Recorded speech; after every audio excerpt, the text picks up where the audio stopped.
The whistle of the train pierced the crisp autumn air as it pulled into Portland, Oregon in October 1882. Hank Vaughn stood on the platform, hat in hand, his weathered boots shifting nervously in the gravel. At 32, he'd spent 15 years ranching alone, building a modest spread outside of town that needed more than his calloused hands could provide. His advertisement for a mail-order bride had seemed a practical solution 6 months ago. Now the reality of meeting his future wife made his throat dry. When the passengers began to disembark, Hank scanned the crowd, looking for the woman who matched the small daguerreotype he'd received. Among the weary travelers, he spotted her, a young woman with chestnut hair neatly pinned beneath a modest bonnet, clutching a small valise. Her eyes, dark and uncertain, searched the platform until they met his. "Miss Elena Rossi?" he asked, approaching with an outstretched hand. The woman's eyes widened slightly. She offered a hesitant smile but remained silent. "I'm Hank Vaughn," he continued, touching the brim of his hat. Well, I reckon I'm your intended." Elena nodded, her expression a mixture of relief and apprehension. She opened a small notebook and showed him a carefully written line. "Elena Rossi, Portland, Oregon, Hank Vaughn." Hank frowned slightly. "You can understand me, Miss Rossi." Elena shook her head and pointed to her ears, then her mouth. She made a flowing gesture with her hand and spoke a few melodic words that Hank couldn't understand. "Italian," he guessed, recognizing the cadence from some of the railroad workers who'd passed through town. She nodded enthusiastically, her face brightening. Hank's heart sank. The marriage broker had said nothing about her not speaking English. He ran a hand through his sandy hair, momentarily at a loss. Elena watched him, her expression faltering. "It's all right," he said finally, gesturing toward his wagon. "We'll figure this out." The ride to his ranch was awkward and silent. Hank attempted a few pleasantries, but they fell flat in the space between them. Elena sat stiffly beside him, her hands folded in her lap, occasionally stealing glances at the passing landscape. When they arrived at his homestead, a modest but sturdy 2-bedroom cabin with a barn and corral nearby, Elena surveyed it with unreadable eyes. "It ain't much," Hank said uselessly, knowing she couldn't understand, "but it's home." Inside, he showed her to the smaller bedroom, which he'd prepared with fresh linens and a pitcher of water. Elena set her valise down and turned to him with a question in her eyes. Hank cleared his throat. "I'll sleep in the barn until we get properly married. Parson Williams in town can do that when you're ready." Elena tilted her head, confused by his words but seeming to understand his meaning. She nodded and gave him a small smile. That evening, Hank prepared a simple meal of beans, cornbread, and coffee. They ate in awkward silence, but when Elena tasted the beans, her face lit up. She stood abruptly and gestured toward the stove. "You want to cook?" Hank asked. Elena nodded eagerly. The next day, Hank returned from tending the cattle to find the cabin filled with unfamiliar but enticing aromas. Elena had somehow transformed his plain provisions into a savory stew that made his mouth water. She smiled shyly as he ate with obvious pleasure. Over the next several days, they established a routine of sorts. Hank worked the ranch while Elena took over the domestic duties. They communicated through gestures and expressions, a stumbling dance of misunderstandings and occasional breakthroughs. One evening, a week after her arrival, Hank found Elena sitting on the porch steps, staring at the sunset with tears streaming down her face. He sat beside her, uncertain what to do. "I reckon you're missing home," he said softly. She looked at him, her eyes glistening, and spoke a string of Italian words that sounded like music despite their obvious sadness. Hank made a decision then. The next morning, he rode into Portland and returned with a small package wrapped in brown paper. Elena looked curious as he presented it to her.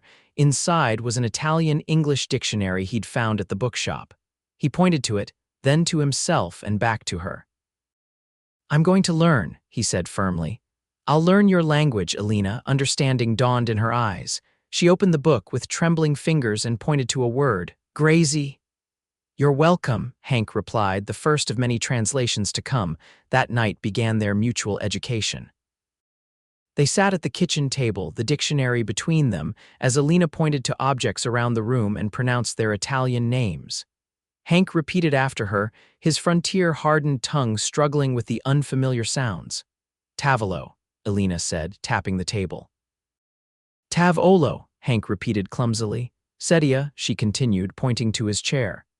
Say dia, he attempted, making her laugh for the first time. The sound transformed her face, lighting up her eyes in a way that made Hank's chest tighten.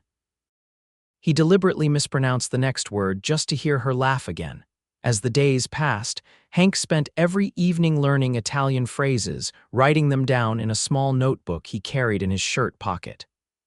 During the day, as he mended fences or tended cattle, he practiced under his breath.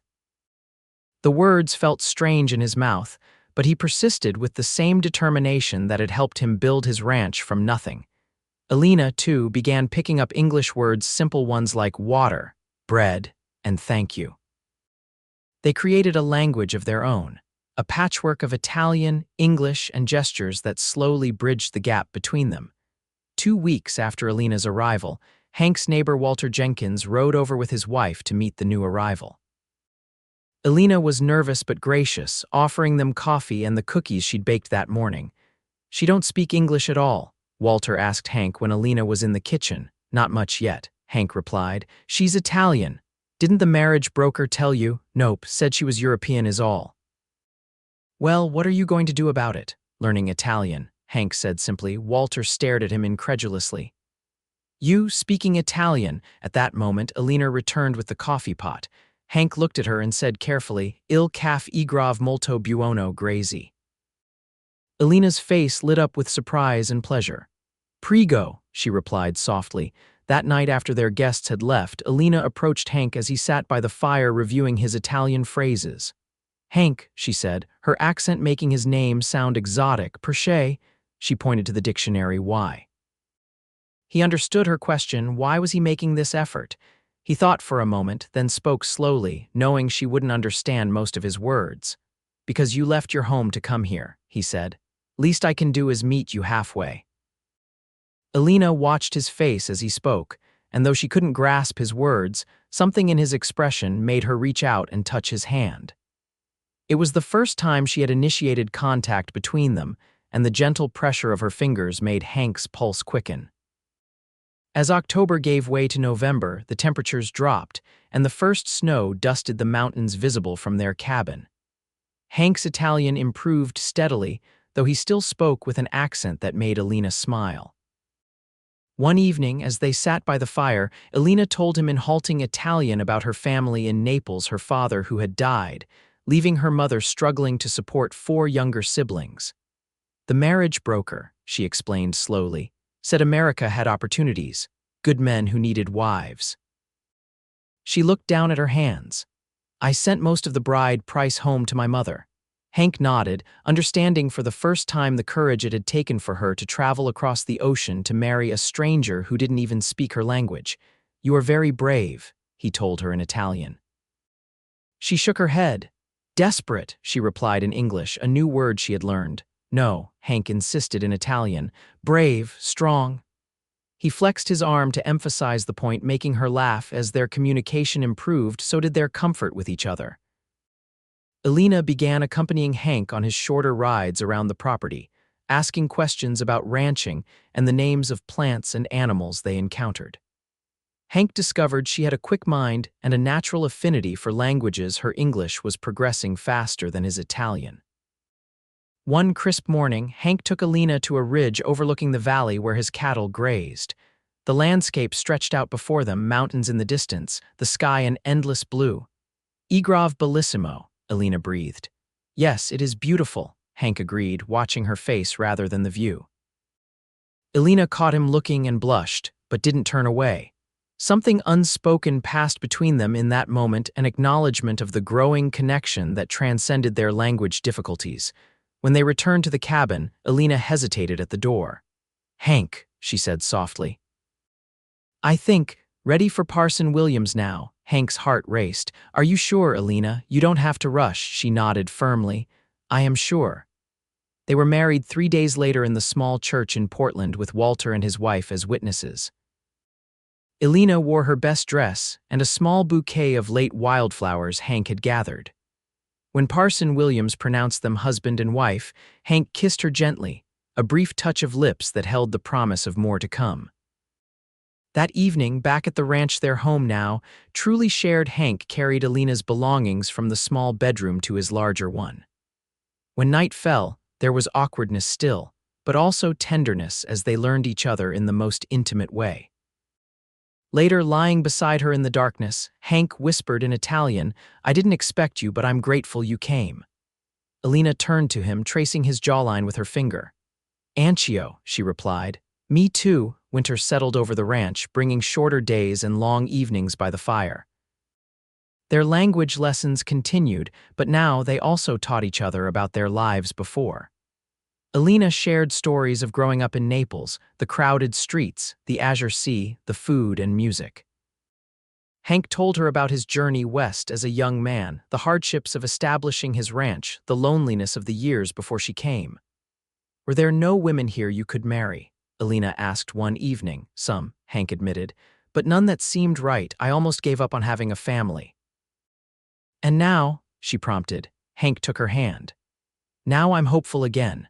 December brought a fierce blizzard that kept them housebound for 3 days. They spent the time cooking together, reading by lamplight, and talking, their conversations now flowing more easily as their language skills improved. On Christmas Eve, Hank presented Elena with a gift, a silver locket he'd purchased in town. "Open it," he urged in Italian. Inside was a small sketch he'd commissioned from an artist in Portland, a tiny rendering of the Naples harbor based on a description Elena had given him. "So you can carry a piece of home with you," he explained. Tears welled in Elena's eyes as she fastened the locket around her neck. "Home is here now," she said in English, placing her hand over her heart, then reaching for his. That night, as they lay entwined beneath the quilts, Elena whispered the words Hank had been waiting to hear. "Ti amo," she said softly against his chest. "I love you too," he replied, the English and Italian versions of the sentiment hanging together in the quiet darkness. Spring came to the ranch in a rush of green and the birth of new calves. Elena had taken to ranch life with surprising enthusiasm, learning to collect eggs from the chickens, churn butter, and even help with the gentler livestock. Hank had never imagined his practical decision to send for a mail-order bride would result in not just a helpmate, but a true partner who brought joy to his days. In April, Elena fell ill with morning sickness, confirming what they had begun to suspect. Hank was simultaneously elated and terrified at the prospect of becoming a father. "We will need a cradle," Elena said, mixing English and Italian as she often did now. "I'll build one," Hank promised. Throughout the summer, as Elena's belly swelled with their child, Hank worked on preparing the small second bedroom as a nursery. He built not only a cradle, but also a rocking chair for Elena and shelves for the baby's things. Elena, meanwhile, sewed tiny garments and shared the traditions of her homeland regarding pregnancy and childbirth. Hank listened attentively, writing down the Italian lullabies she taught him so he could sing them to their child. The baby, a boy they named Marco Henry Vaughn, arrived on a warm September evening with the help of the midwife from town. Hank paced outside until he heard the infant's cry, then rushed in to find Elena exhausted but radiant, cradling their son. "He has your eyes," she told Hank in Italian. "And your nose, grazie a Dio," Hank replied, making her laugh despite her fatigue. As they settled into parenthood, their language lessons continued, though now they included words for their son as well. Marco grew up hearing both English and Italian, switching between languages as easily as his parents now did. By the time Marco was walking, Elena was pregnant again. Their daughter, Sophia May, was born in the spring of 1885, completing their family. Hank expanded the cabin that summer, adding 2 more rooms to accommodate their growing household. Elena's mother and youngest sister visited from Italy the following year, marveling at the transformation of the once shy Elena into a confident ranch wife and mother. Her mother wept when she heard Hank conversing easily in Italian with his children, teaching them to ride their pony using the language of their heritage. "You have found a good man," she told Elena in Italian as they watched Hank playing with the children in the yard. I have, Elena agreed, her heart full. The years passed, marked by the seasons of ranching life and the milestones of their children's growth. Hank's ranch prospered, allowing them to build a larger house and hire help for the increasing herd of cattle. Elena started a small garden of herbs and vegetables from seeds her mother had sent, introducing their neighbors to Italian cooking through community gatherings and church socials. Their home became known for its hospitality, a place where Italian railroad workers could find a meal that reminded them of home, and where local children came to learn Italian phrases from the exotic Mrs. Vaughn. Elena, once so isolated by her lack of English, had become a bridge between cultures in their corner of Oregon. On their 10th anniversary, Hank surprised Elena with a trip to San Francisco, leaving the children in the care of their trusted foreman and his wife. They stayed in a fine hotel, ate at an Italian restaurant run by immigrants from Tuscany, and attended the opera, a performance of Verdi that brought tears to Elena's eyes. In their hotel room that night, Elena presented Hank with a leather-bound journal. Inside, he found entries dating back to her first days in America, her initial impressions of him, her fears and hopes, and later, her growing love as they built their life together. I began writing because I had no one to speak to, she explained. I kept writing because I wanted our children to know our story someday. Hank turned the pages carefully, reading entries in Italian that he now understood perfectly. He paused at one dated shortly after their wedding. Today, Hank said "ti amo" for the first time without having to think about the words first. They flowed naturally, as if his heart has always known how to speak Italian. I believe it has. You never told me when you first loved me, Hank said, looking up from the journal. Elena smiled. It was when you brought home that dictionary. No man had ever made such an effort to understand me before. Best investment I ever made, Hank replied, drawing her close. When Marco turned 16, Hank and Elena decided it was time to fulfill a long-held promise. They closed up the ranch for the summer and took the children to Italy, staying with Elena's family in Naples. Hank watched with pride as his children conversed fluently with their Italian relatives, bridges between two worlds just as their parents had become.